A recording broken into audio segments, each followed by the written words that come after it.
Nah, ini ada satu nih Mbak Kalista, pernah nggak sahur terus makannya roti, donat? Dianjurkannya kalau untuk berolahraga itu sesudah sahur atau menjelang berbuka. Betul. Jadi tips dan triknya itu. Yang pertama terkait dengan pola makan dan minum, kedua pola aktivitas termasuk olahraga, dan yang ketiga pola tidur.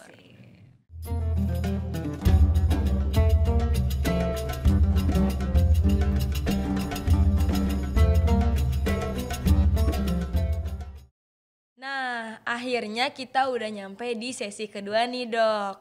Nah, sesi kedua ini adalah sesi tanya jawab pertanyaan dari beberapa masyarakat dan para GM juga nih. Langsung aja kali ya kita tanya ke pertanyaan pertama nih buat Dokter Yudit. Apa ada trik untuk tidak cepat haus? Wah, itu bisa tuh Dok dibagi tipsnya biar kita gak cepat haus ya. Oke, biar gak cepat haus ya. Pertama kita balik lagi nih. Tadi ketika kita sahur ya, usahakan mengkonsumsi sayur dan buah yang cukup karena itu cadangan air ya untuk tubuh kita. Kemudian yang kedua, ini penting banget ya, kita memang harus menjaga gimana supaya badan kita nih nggak dehidrasi gitu. Haus itu kan salah satu tanda kita kurang ya, cairan yang kita konsumsi itu kan kurang, kita mulai merasa haus dan sebagainya. Walaupun ketika kita puasa ya judulnya aja menahan lapar dan haus ya. Iya. Gitu. Jadi sebetulnya kalau haus dalam kondisi normal sih sebetulnya ya memang itu yang harus kita tahan. Tetapi yang tidak boleh terjadi adalah dehidrasi. Nah, supaya nggak dehidrasi tadi tipsnya adalah kita konsumsi 2 sampai dengan 2,5 liter air per hari. Kebayang nggak gimana kita harus minum sebanyak itu? Apa langsung di... Iya, kebayang. Banyak ya? Banyak cairan pastinya yang harus kita konsumsi setiap hari itu. Mau tips dan triknya? Boleh tuh dibagi-bagi biar tetap bugar kan sesuai dengan tema kali ini. Jadi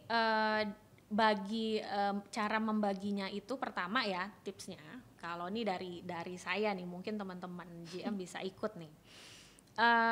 Saya biasanya nyiapin tumbler. Oh, aku tahu tuh. Tahu tumbler ya? yang hits sekarang itu loh, yang ada angka-angkanya. Tempat minum yang gede banget tuh. Nah, itu kan ada ukuran liter-liternya tuh. Nah, kita kan harus 2,5 liter. 2,5 liter tuh dengan catatan kita bukan peminum kopi atau teh ya. Aduh, itu beda lagi tuh. Beda lagi, nanti kita bahas. Siapa tahu ada pertanyaannya. Oh iya, siapa tahu ya. Jadi 2,5 liter tuh kita targetin tuh ya minum. Nah, kita minumnya dalam satuan gelas aja gitu. Jadi misalkan begitu bangun sahur, kita minum 2 gelas. Kemudian sesudah kita makan, kita minum 1 gelas. Sesudah itu menjelang subuh, kita minum lagi 1 gelas. Nah, itu sahur. Jadi kita udah ada 4 gelas tuh ya, tabungan ya, pas makan sahur. Nah, pas buka itu diawali juga dengan air putih. Jadi kita minum dulu 1 gelas, kemudian sesudah makan takjil kita minum lagi 1 gelas. Sesudah kita makan besar kita minum lagi 1 gelas gitu kan. Sampai kemudian tercukupi 8 sampai dengan 10 gelas per hari. Nah, itu hitungannya itu tumbler. Jadi dalam 1 hari itu udah harus habis. Karena kadang kalau kita minumnya cuman gelas aja tapi nggak ada takaran tumblernya, jadi nggak terukur gitu kan. Jadi nggak cukup ya. Kita takutnya kita merasa sudah banyak tapi ternyata belum cukup gitu. Gitu jadi, Mbak. Gitu ya triknya. Nyicil minum air putih di waktu sahur dan berbuka, dan juga dibarengi dengan buah dan sayur tadi. Balik lagi ya ke strategi makan gitu. Langsung kita ke pertanyaan kedua, Dok. Sudah beberapa hari ini menjalani puasa, perut terasa kembung dan susah bersendawa. Waduh, itu kenapa ya, Dok? Jadi perutnya kayaknya kembung gitu ya, begah gitu ya, sulit buat sendawa. Nah, ini harus dicari tahu nih pada saat sahur makannya apa, makannya gimana gitu. Ada beberapa jenis sayuran yang memang dia banyak gasnya, menghasilkan banyak gas. Salah satunya tuh sawi ya, sawi putih, kemudian kol juga. Jadi kalau bisa selama sahur itu dihindari tuh sayur-sayuran itu, karena itu gasnya banyak banget. Ya, jadi kalau kita konsumsi banyak, perut kita juga akhirnya memproduksi banyak gas. Jadi kembung. Betul. Nah, itu satu. Kemudian kedua, ya asam, pedes ya. kalau bisa dihindari. Apalagi kalau memang sebelum puasa juga udah ada sakit lambung ya, gastritis atau mah, nah itu sebisa mungkin dihindari. Jadi terhindar dari rasa-rasa nggak nyaman seperti tadi gitu. Jadi gitu ya. Sayurannya juga penting ya untuk dipilih ya, nggak sembarang sayuran ya. Sayuran yang tidak mengandung gas mungkin ya. Menghasilkan banyak gas dihindari. Sahur. Lanjut dok, pertanyaan ketiga. Oh ini lebih ke curhat sih dok ya. Dia bukan nanya. Aku kalau habis sholat subuh suka buang air kecil terus menerus. Apa karena sahurnya dipaksain banyak minum air ya, biar nggak haus sampai buka? Oke. Kan puasa nahan haus ya. Kalau nggak haus sampai buka juga mustahil juga sih. Seharian nggak haus tuh mustahil juga sih kalau menurut aku ya. Mungkin ini di bawah shower terus kalian. Iya. Mandi terus. Iya. Oke, curhatannya diterima ya. Jadi sering pipis. Sering pipis dia. Ada beberapa tadi udah sempet disebutin. Ternyata benar ada pertanyaannya.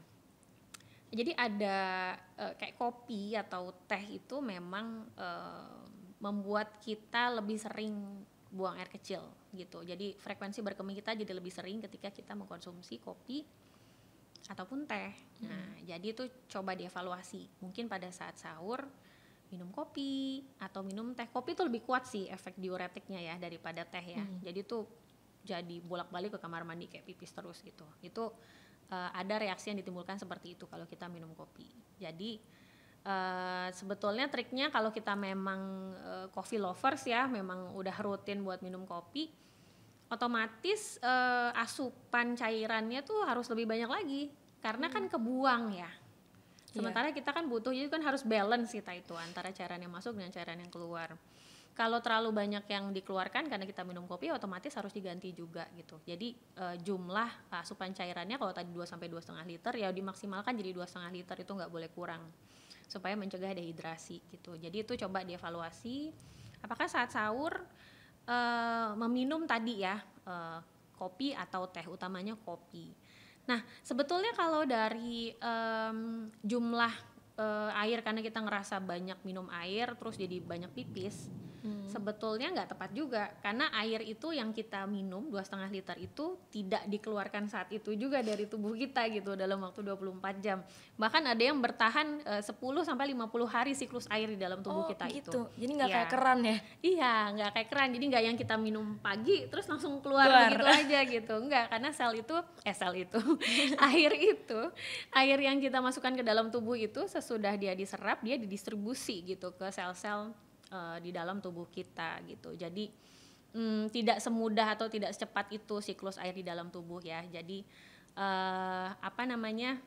tidak perlu khawatir mengkonsumsi air yang banyak pada saat sahur karena itu nggak langsung dikeluarkan dan juga nggak juga otomatis jadi kita pipisnya jadi lebih banyak. Kecuali tadi mungkin kita konsumsi yang minum-minuman seperti kopi atau teh tadi. Gitu. Untuk pecandu kafein ya. Aha. Untuk para pecandu kafein, para GM yang biasanya nongkrong di coffee shop ya. Iya, yang udah kecanduan nih sama kopi, dimaksimalin lagi air putihnya. Dan kalau suka pipis itu berarti pilihan minumannya juga ya, tergantung sama pilihan minuman yang dikonsumsi saat sahur. Jadi kalau minum air putih nggak sampai pipis-pipis terus kan ya dok ya? Harusnya tidak. Harusnya enggak. Gitu. Tuh, bisa jadi para GM ini makan minum teh atau kopi ini pas pas kan orang Indonesia ya. Biasa betul. Ya. Iya. Jadi waktu yang tepat sebetulnya buat mengurangi konsumsi kafein sebetulnya ya per hari ya kalau bulan Ramadan ini ya. Bismillah ya. Saya juga soalnya kecanduan nih jadi kesindir. Oke, pertanyaan selanjutnya dok. Aku penderita mah. Puasa-puasa gini berasa di challenge mulu gitu, kayak tiba-tiba perut sakit, mau batal tapi malas ganti. Okay. Jadi curhat lagi sih ini. Curhat ya. Curhat lagi. Oke, tapi itu bukan penanya yang sama ya? Iya, jadi udah dia bolak-balik ke ini buang air kecil terus perutnya nggak enak juga. Perutnya nggak enak juga ya. bukan penanya yang sama, dia beda. Penanya yang berbeda, oke. Beda. Iya. Jadi buat teman-teman GM nih yang memang sebelum Ramadan mungkin udah ada keluhan di saluran cerna ya, terutama di lambung. Memang butuh strategi khusus ya buat penderita gastritis atau sakit mah selama Ramadan ini. Yang pertama ya kalau memang sudah sangat mengganggu ya, sudah sangat mengganggu, itu sebaiknya pada saat sahur dan berbuka obat mahnya diminum. Itu pasti ada obat rutin ya ketika itu sudah mengganggu. Kemudian kedua, menghindari jenis makanan yang iritatif seperti cabai ya, kemudian asam. Jadi kalau bisa jangan berlebihan. Jadi di cabai itu ada zat ya namanya capsaicin. Nah itu yang dia menghasilkan pedas dan dia iritatif untuk lambung. Nah itu yang harus dihindari oleh penderita MAH gitu. Nah kemudian yang ketiga, itu sebetulnya proses ketika ketika kita tuh baru-baru berpuasa, itu tubuh kita tuh pasti beradaptasi sebetulnya. Jadi misalkan di jam-jam tertentu, misalnya kita biasa sarapan jam 8, jam 9, ternyata di jam itu nggak ada makanan masuk gitu. Tapi karena sudah terbiasa kita makan di jam tersebut, akhirnya asam lambung kita udah keluar di jam tersebut, tapi kosong perutnya gitu kan. Akhirnya timbullah sensasi yang nggak nyaman gitu. Kalau buat penderita gastritis mungkin akhirnya jadi sakit gitu ya, karena lambungnya juga sudah bermasalah gitu. Tapi itu ada proses adaptasi, jadi biasanya beberapa hari, 5 hari juga sudah teratasi, tubuh kita sudah beradaptasi. Jadi dia akan keluarnya asam lambungnya di waktu-waktu kita makan, seperti di sahur dan berbuka puasa. Gitu. Jadi jangan takut ya. Itu mungkin adaptasi, salah satu bentuk adaptasi tubuh terhadap pola makan yang berubah juga ya dok kayak tadi. Jangan khawatir. Kita bayangkan juga gimana teman-teman kita yang mereka berpuasa tapi nggak di Indonesia, yang rentang puasanya jauh lebih panjang ya, itu pasti challenging banget itu. Yang di sampai 12 jam. Sampai 20 jam misalkan. Ya, kita harus lebih bersemangat. 12 jam. Iya 20 jam maksudnya. 12 jam kita ya. Iya, kita 14 jam. Oke, jadi bisa disiasati dengan minum obat lambung waktu sahur dan berbuka. Jangan lupa tuh yang punya penyakit MAH. Lanjut pertanyaan selanjutnya nih dok, udah mau ke pertanyaan akhir nih kita. Kadang suka pusing gitu kalau udah di tengah siang, itu kenapa ya? Oke, siang-siang ya? Iya siang-siang. Pusing itu salah satu gejala yang penyebabnya bisa banyak. Nah, salah satunya dehidrasi juga bisa bikin pusing. Nah, kalau kita kurang cairan, kita dehidrasi, timbul deh pusing. Kemudian yang kedua, kalau udah siang itu kan di dalam tubuh kita makanan tuh yang sahur udah selesai semua dicerna. Otomatis kadar gula darah pasti turun. Udah mulai tuh pusing-pusing, kunang-kunang segala macam ya. Segala tidak nyamanan itu muncul di siang hari gitu kan. Terus ketiga bisa juga kalau kita kerja atau mungkin kuliah mahasiswa, mungkin masih online gitu ya, kita ada di depan gadget atau laptop. Nah ini efek dari tarikan otot ya, spasme itu juga bisa menimbulkan pusing. Jadi ada banyak sebabnya. Tapi kalau khusus pada saat berpuasa bisa jadi penyebabnya tadi karena dehidrasi gitu ya, atau karena kadar gula darahnya memang udah turun di dalam tubuh. Kalau kadar gula darah ya nanti kita akan beradaptasi lah, karena memang begitu, nggak nyaman, pasti ada pusing-pusing yang nggak enak gitu ya. Tapi kalau tadi kaitannya dengan dehidrasi ya kembali ke tips yang sebelumnya, gimana supaya kita nggak kurang cairan gitu selama bulan puasa. Disiasati minum air putihnya. Disiasati, betul banget. Pertanyaan terakhir, kita udah di ujung acara. Gimana caranya bisa makan makanan pedas dan bermecin tapi nggak sampai panas perutnya pas puasa? Waduh, ini typical banget ya. Mecin lovers, typical orang Indonesia yang nggak bisa lepas dari pedas dan mecin ya. Gitu. Takjilnya ini cilor atau telur gulung. Oke.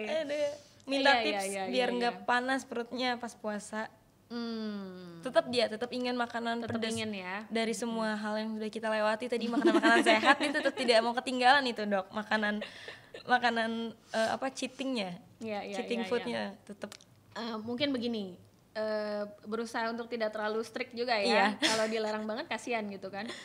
Yang penting ketika kita berbuka tadi tetap balik ke tips awal, bukanya tuh air putih, kemudian dengan karbohidrat yang sederhana, atau buah juga boleh, atau kurma juga boleh, itu dulu.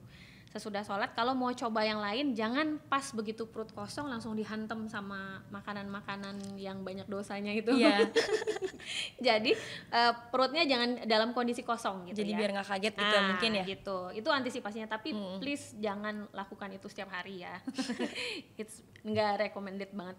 Jadi kalau mau sesekali kangen ya nggak apa-apa gitu ya. Jadi kalau kita cari win-win solution aja gitu kan, bukannya gitu. Jadi itu di term kedua sesudah perut kita kondisinya nggak kosong gitu. Walaupun sayang loh, segini kita ini kan pas puasa ini waktu-waktu makannya kan jadi sedikit. Sayang banget kalau kita masukin bahan makanan tapi kalori kosong, jadi nggak ada seratnya, nggak ada vitaminnya, nggak ada mineralnya, nggak ada zat gizi, kan sayang gitu ya. Padahal sebetulnya Ramadan ini adalah waktu yang tepat, momen yang tepat bagi kita untuk break the old habit and build a healthier habit. Jadi break the old habit and build the new healthier habit gitu. Jadi habit kita yang jelek kita hilangkan di waktu Ramadan ini dan kita bangun lagi habit baru yang jauh lebih sehat buat kita gitu kan. Iya betul. Jangan terlalu strict juga sama tadi, tetap bisa cheat dikit-dikit, cuman jangan sering-sering ya para GM. Namanya juga cheat kan? Iya, namanya juga cheat ya. Kalau sering kebiasaan namanya. Iya betul, habits ya jadinya itu jatuhnya. Tapi kan orang juga pengennya yang enak gitu. Aduh, nggak apa-apa deh, nggak ada serat, yang penting enak aja gitu. Iya, nggak apa-apa sekali-sekali. Iya, nggak apa-apa sekali-sekali ya. Tidak dilarang, cuman tidak direkomendasikan untuk dilakukan setiap hari. Iya, karena rugi ya, sayang buat tubuh kita. Soalnya efeknya jangka panjang ya, Dok. Betul. Oke, jadi kita sudah memasuki di ujung acara. Nah, sebelum aku menutup GM Talks kali ini, aku pengen ngomong nih, kalau misalnya Dr. Yudit ini ketua Biro Kesehatan bidang perempuan Gelora DPN, juga punya acara reguler ya, Dok.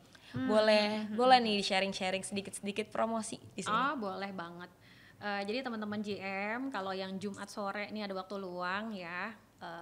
Jadi ada acara nih dari bidang perempuan DPN Partai Gelora Indonesia, namanya RUMPI, Ruang untuk Maju Perempuan Indonesia. Jadi mengundang semua teman-teman, gak cuma perempuan ya, walaupun judulnya perempuan, tapi yang laki-laki juga boleh hadir. Itu setiap Jumat, acaranya jam 4 sampai dengan jam 5. Tetapi Ramadan ini kita agak siangan sedikit, mulainya jam 3 sampai dengan jam 4. Jadi itu sangat-sangat bervariasi topiknya, dan juga pastinya teman-teman GM akan dapat ilmu yang banyak banget, karena kita akan bahas mulai dari kesehatan, kemudian dari politik kita juga akan bahas pengembangan diri, kemudian anak juga ada gitu ya, tips dan trik mengatur ekonomi, wirausaha dan lain itu juga banyak. Pokoknya ilmunya tuh banyak banget ya, daging semua. Daging semua. Oke.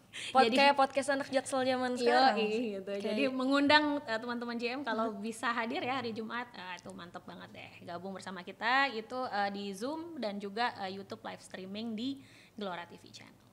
Jangan lupa tuh, isinya daging semua dan bermanfaat banget buat kalian-kalian yang bingung-bingung, mungkin bisa dijawab di RUMPI. Betul sekali. Oke, kita sudah memasuki penghujung acara. Sampai jumpa di GM Talk selanjutnya. Dadah.